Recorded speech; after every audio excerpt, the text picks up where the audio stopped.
Hey, this is Joel. Welcome back to the Traveler Toolkit. Today we're talking about survival tools. I've got in my right hand a bushcraft knife and in my left hand a camping axe. We're going to be talking about both of these products. They're from a company called BeaverCraft. These are made in the Ukraine and they're some of the most highly rated survival outdoor bushcraft tools on Amazon. So I thought I would reach out, see if they would send them over so we could test them. They were happy to do so. And let me tell you, you don't want to miss this video because even if you're just an outdoorsman who wants to split your own wood by hand, maybe whittle, start your own fires with flint and steel, these are really interesting products that I think could benefit all of us just spending time outdoors. So we're going to take this pile of wood behind me, we're going to split up some logs, we're going to make some kindling, we're going to start our own fire, live outdoors in the woods for a while. So come with me, have some fun, and check out these awesome blades.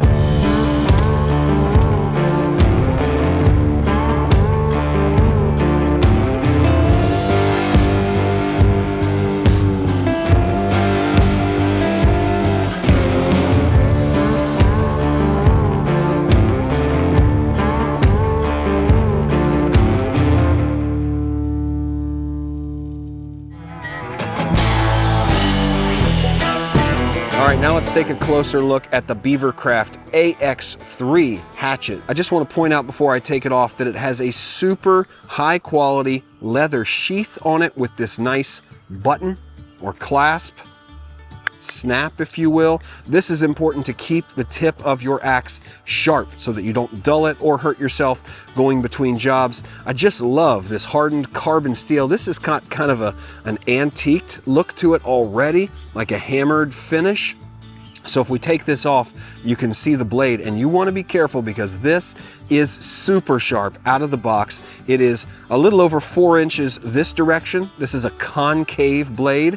It is a little more than 6 inches from here to here, and I believe 16 inches top to bottom on the handle, but you can see how it kind of holds in my hand. It feels like a throwing axe. We've got this nice curve down here.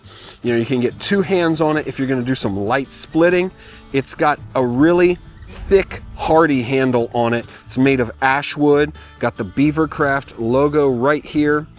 A little BeaverCraft engraving here as well. This one looks like it does have some oil rubbed into the handle already. That's going to be good to do just occasionally over time to keep it up. But look at this finish on the axe head. It looks weathered. It looks medieval, it looks antique. I love it. Really sharp blade here on the end. We're going to do some splitting with this blade so you can see it in action. But this one, I love that it's got this full convex blade here at the end. Some of them kind of come in here and then go out. I like this full head on this one. I also like this little detail here. It just adds to the nice look and feel. The ergonomics are really good on this one. And of course you've got a hole here at the bottom. You could put some of that paracord underneath here if you wanted to. You could keep it on there for a survival purpose, or you could just keep it on there to lash around your wrist in case you needed to just keep track of this a little bit better. But yeah, I really like the AX3's weight. I like the way it holds. And if you want to make it easy to carry this thing around, BeaverCraft also includes this belt loop here. It's very simple, just goes over the handle. The axe slides down in it and hangs like that. For me, this is probably going to be heavier than I want to carry on my belt, but it does make it easy. If you're moving logs around after you've cut them, you can stick this back on your side, keep it accounted for so you don't step on your blade or damage anything. So if you're interested in checking these out for yourself, I'm going to leave a link in the description below. And if you're enjoying this content, be sure to subscribe because we put out videos like this every single week and you don't want to miss a thing. All right, so we're here at the wood pile with wood that's been split up to firewood size, but normally when I think of an axe like this, I think about taking firewood like this down to a kindling size. That means something that's more manageable for starting a fire. So we're gonna take this log here and we're gonna try to split it up into kindling with the AX3, see how it does. It is nice and sharp. If I just drop it on the top, it sticks. That's a really good sign. See, like that? So what we're gonna try to do is shave off little pieces at a time so we can get down to kindling size. So I'm going to focus on the edge here, okay? Here we go. A little too close to the edge there. Go a little bigger. Nice. There we go. And this is what we want for kindling. We want little pieces like this. So we're getting these little bits of kindling here out of this larger piece of wood. It's kind of like shaving off the edges. There we go. Let's get a little bit bigger log and test that out. This is what I would call a pretty standard log here. This is split to a good firewood size. Try to take some kindling pieces off the end of this. I have to swing a little bit harder. Oh wow, that was a nice swing right off the top. And I would split that again for kindling. There we go. Let's try to split this more down the middle. Yeah, it doesn't have the juice to do a full split. And I don't think that its inability to split a log like this is because it's not sharp enough or capable enough. I think it's just size. A hatchet like this is really only good for carving off kindling. It's not meant to split an entire log.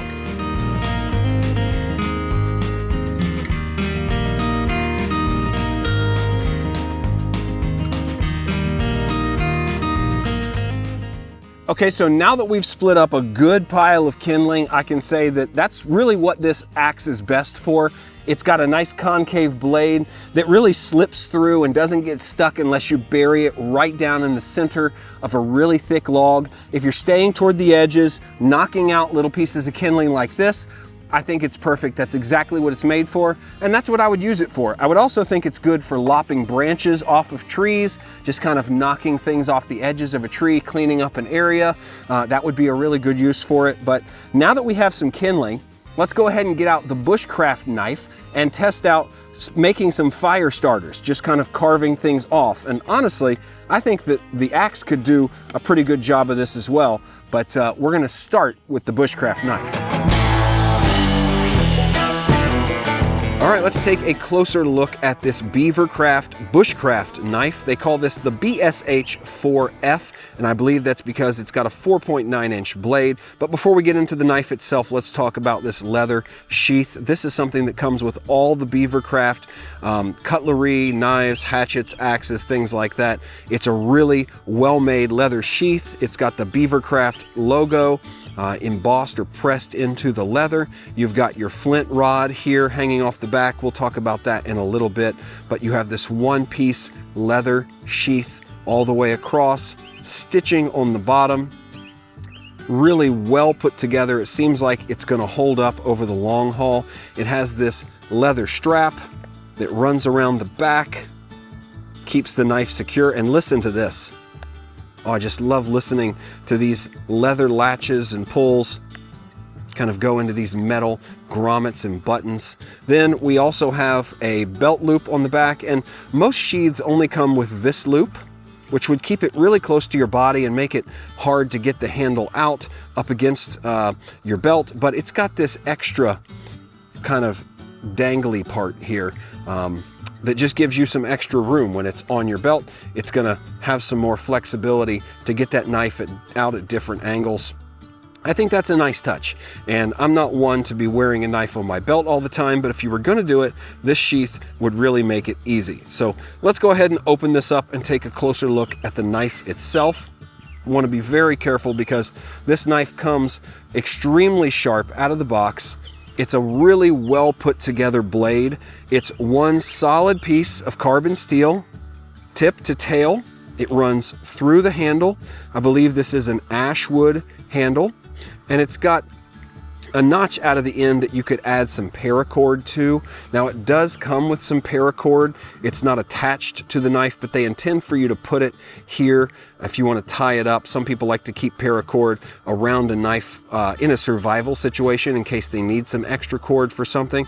I haven't yet done that. I normally don't like things hanging off the back of my knife, but that's what this is for, and you do get a nice paracord with this knife. But you'll see it's a wider blade than the handle, but it's really comfortable. See how it just kind of fits in my hand like this? Fits in a variety of different orientations, dagger style, really easy to flip around, and it's a nice handle. Like I said, I think this is ash wood. It's got 3 bolts going through, and they go straight through. You have the same 3 attachments on the bottom here, and you've got some ergonomic grooves going through this part here. I think over time, I'll probably oil my handle. There's no real finish on this handle at this point, but it looks nice the way it is. I just think some oil would give it that finishing touch. And like I said, a very sharp blade out of the box. You want to be very careful with it.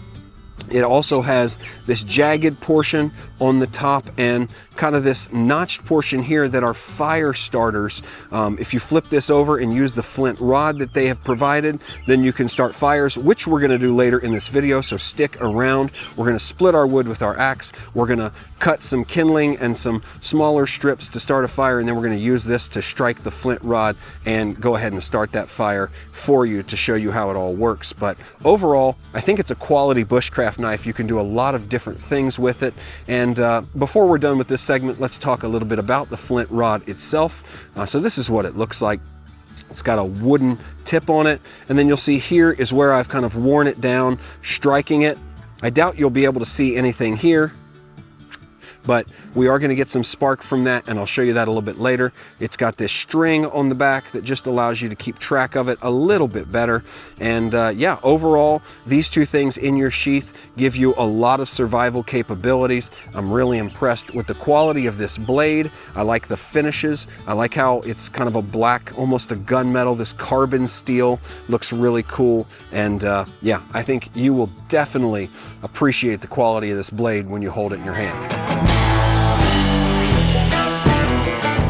All right, so the first thing I want to do with a bushcraft knife is test how easily it carves off little pieces of wood that we can use to start a fire. So I want to get a good grip on it and just kind of work myself down the edge of a log here, and not necessarily shucking everything off, but sometimes just kind of holding things on the log so that we can gather up little pieces for fire starting. And this is what we want right here. If you can see these, this is what we're going for as a fire starter.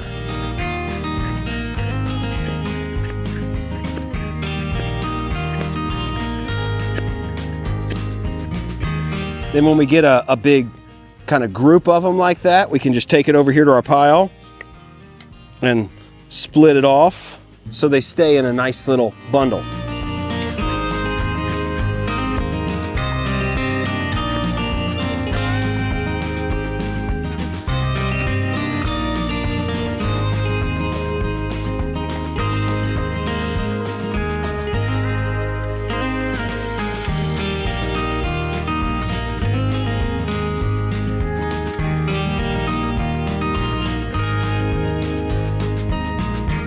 Gotten into kind of a nice groove here with this piece of wood.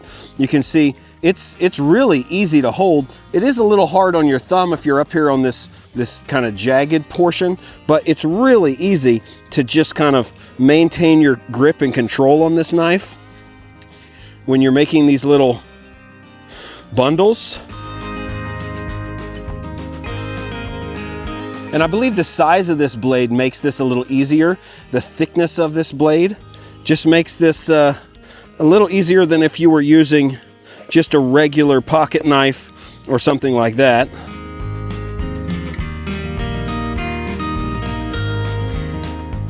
Now, one other function of a good survival blade is an ability to split wood itself, because if you don't have a hatchet with you, if all you have is this survival knife, you need to be able to split larger pieces of wood into kindling. So what you want to do is take your blade, put it vertical, and then use this as kind of the force. Oh, wow. That worked really well. Let's try it again.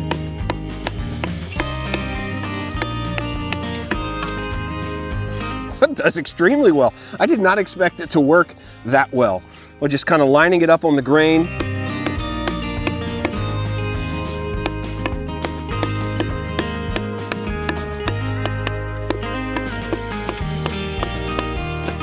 I mean, it does a really good job of knocking this wood into kindling size, and it's not doing any damage to the blade itself. Nice and straight, just keeping it vertical here.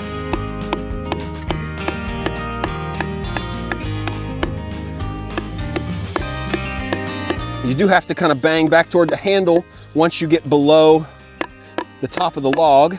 The less you bite off, the better, but yeah, it's done an extremely good job when you hammer on the top of this blade, you can tell how sturdy and how strong it is because it's not wiggling, it's not moving, it's nice and straight. And we just added some extra pieces of kindling to our pile just from using a log and this knife.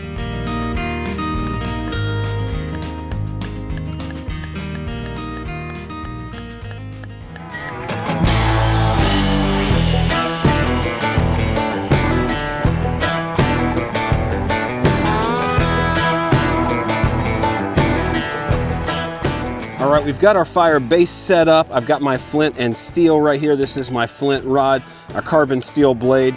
You can see I've got my shavings in the middle. The one thing I don't have going for me today is I don't have a calm day. It is really windy right now, so it might be hard to get something going, but let's at least see the quality of the spark that it throws and what kind of reaction we can get on this stuff.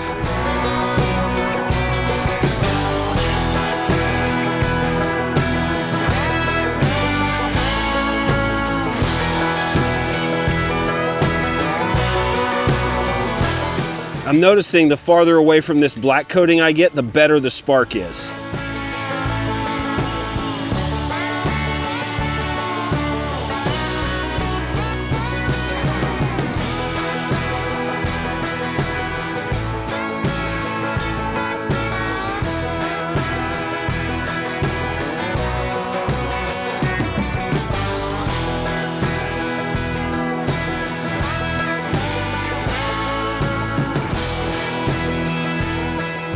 All right, so there's the end result. I was a little worried because of all the wind we've got right now blowing through, but we actually got it done. It's been quite a while, probably since I was a Boy Scout, that I did flint and steel fire starting, but those little shavings worked. The kindling is perfect. I made a little Lincoln log area there. Don't critique my fire building skills. I know you could probably do it better, right? But it worked, and it all happened with these BeaverCraft bushcraft blades. I was really impressed with the knife itself, all the things that this can do, from splitting kindling, striking your flint rod, starting your fire, making your little fire starters. I mean, this is a hefty blade. It's sturdy. We banged on it with logs. We put it through the test, and this carbon steel blade really held up to it. It honestly took a lot longer with the flint rod than I thought it would, and there's quite a bit of wear on it, but this thing is pretty thick. I think it will last for quite a while. The knife seems to have some wear on it, but I think that just means it's well loved and well used. It's going to clean up nice, keep this thing sharp, and it's going to serve you well for a long time. I thought the axe did a great job too. I would call it more of a hatchet than an axe. They call it an axe, but really great hatchet for camping, survival, all sorts of things. And if you can do this at the end of the day, that's what really all these blades are for in a survival situation. Can you build fire? Can you build shelter? Can you modify your surroundings to make things work for you? And I definitely think these BeaverCraft blades help me do that. So I'm pretty pleased. Well, thanks for watching this video. I had a lot of fun testing out these two blades right here. Again, this is the BSH4F Survival Knife and the AX3 axe from BeaverCraft. I'll leave links in the description below if you want to check them out for yourself, but I'm going to be putting these to the test this summer and this fall as I'm doing some wood splitting, doing some camping, being outdoors, see how much I really use them, and I think they're worth the investment if you're outdoors a lot and really interacting with wood, starting your own fires, splitting wood, things like that. So, as always, thanks for watching. My name is Joel. This is the Traveler Toolkit, and I'll see you in the next video.